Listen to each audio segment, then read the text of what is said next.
Bismillahirrahmanirrahim. Bil jarri wat tanwini wan nida wa al wa musnadin lil ismi tamyizun hasal. Dalam nazam ini dijelaskan tentang alamatul isim, tanda-tanda isim. Di sini disebutkan ada 5 tanda. Yang pertama yaitu bil jarri, dengan jar. Yang kedua wat tanwin, yang ketiga wan nida, iaitu panggilan nida. Yang keempat al, alif lam. Yang kelima musnad, iaitu isnad ilaih. Hasal lil ismi tamyizun, hasal tamyizun lil ismi, hasillah tamyiz bagi isim. Jadi tanda yang pertama adalah jar. Bukan disebutkan tanda yang pertama dengan huruf jar, yaitu supaya mencakup 3. Yang pertama jar dengan huruf. Misalnya kita bilang fi kitabin, maka kitabin tersebut jar dengan sebab huruf. Yang kedua jar dengan sebab idhafah, seperti ghulamu zaidin. Jadi zaidin jar dengan sebab idhafah, yaitu idhafah ghulam kepada zaid. Yang ketiga jar dengan tabaiyah. Misalnya ataf, marartu bi zaidin wa amrin. Jadi amrin tersebut jar dengan sebab ataf kepada zaidin. Itu tanda isim yang pertama. Tanda isim yang kedua yaitu tanwin. Tanwin dibagi menjadi 4 yang menjadi tanda isim. Yang pertama yaitu tanwin tamkin. Tanwin tamkin adalah tanwin yang masuk pada lafaz-lafaz yang mu'rab. Misalnya zaidun. Jadi tanwin pada lafaz zaidun adalah tanwin tamkin. Yang kedua tanwin tangkir, yaitu tanwin yang masuk pada lafaz yang mabni, yang dibina.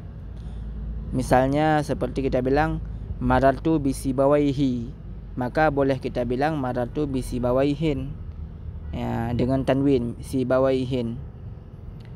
Lalu bagaimana perbezaan antara sibawaihi dengan sibawaihin? Apa faedah kita buat tanwin pada lafaz yang mabni? Faedahnya adalah untuk membedakan antara isim mabni yang ma'rifah dan isim mabni yang nakirah. Jadi kalau kita bilang sibawaihi dengan tanpa tanwin, itu berarti ma'rifah, langsung tertentu orangnya, yaitu sibawih yang sudah ma'ruf.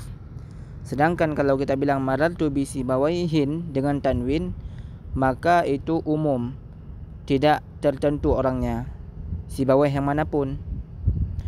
Gitu juga boleh kita masukin dalam sebagian isim fi'il. Contoh sah, diamlah, bermakna uskut. Jadi boleh kita bilang sah, boleh kita bilang sahin, ya, jadi dengan tanwin sahin dan sah. Perbedaannya, kalau kita bilang sah itu maknanya diam dari tema tertentu. Tapi kalau kita bilang sahin dengan tanwin, itu maknanya perintah diam dari pembicaraan apapun.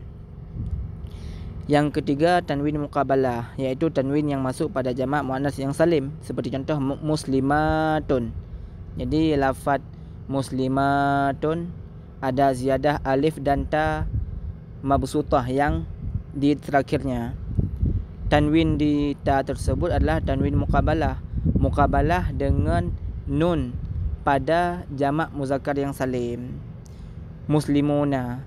Jadi muslimuna jamak muzakkar yang salim, nun yang di terakhir tersebut adalah gantian daripada tanwin. Tanwin pada kalimat muslimatun adalah muqabalah nun tambahan dalam jamak muzakkar yang salim, yang mana nun tersebut adalah sebagai pengganti tanwin. Kemudian yang terakhir, yang keempat adalah tanwin iwad, tanwin pengganti. Ini ada 3. Yang pertama tanwin pengganti daripada jumlah, yaitu pada lafaz izan adapun hina izin. Misalnya kita bilang daraba zaidun amran, fa hina izin marida, maka ketika itu Umar itu sakit. Jadi hina izin artinya adalah fa hina iz daraba Zaidun Amran. Ya, jadi daraba Zaidun Amran tersebut dibuang, diganti dengan tanwin hina izin. Jadi asalnya semuanya adalah daraba Zaidun Amran fa hina iz daraba Zaidun Amran marida Amrun. Yang kedua, tanwin iwad daripada sebuah kalimat, yaitu pada lafaz kullun ataupun ba'dun. Contoh, kullu muslimina yadkhulunal jannah. Kemudian kita buang lafaz muslimin menjadi kullun yadkhulunal jannah. Kemudian yang ketiga, tanwin pengganti huruf. Misalnya jariyatun, jamaknya jawarin, jawariyu.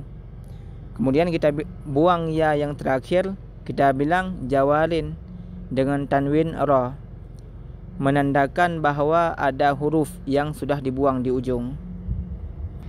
Tanda yang ketiga adalah nida, yaitu memanggil dengan menggunakan huruf ya ataupun huruf nida lainnya seperti Yazid. Yang keempat yaitu alif lam. Misalnya kita bilang ar-rajul. Kemudian yang kelima musnad ilaih. Al-isnad ilaihi dapat menjadi musnad ilaih. Musnad ilaih tersebut adalah ada 3. Fa'il, naib fa'il atau mubtada. Ada 3, fa'il, naib fa'il dan mubtada. Adapun musnad itu fi'il, syibih fi'il, iaitu isim fa'il ataupun isim maf'ul atau khabar. Wallahu a'lam.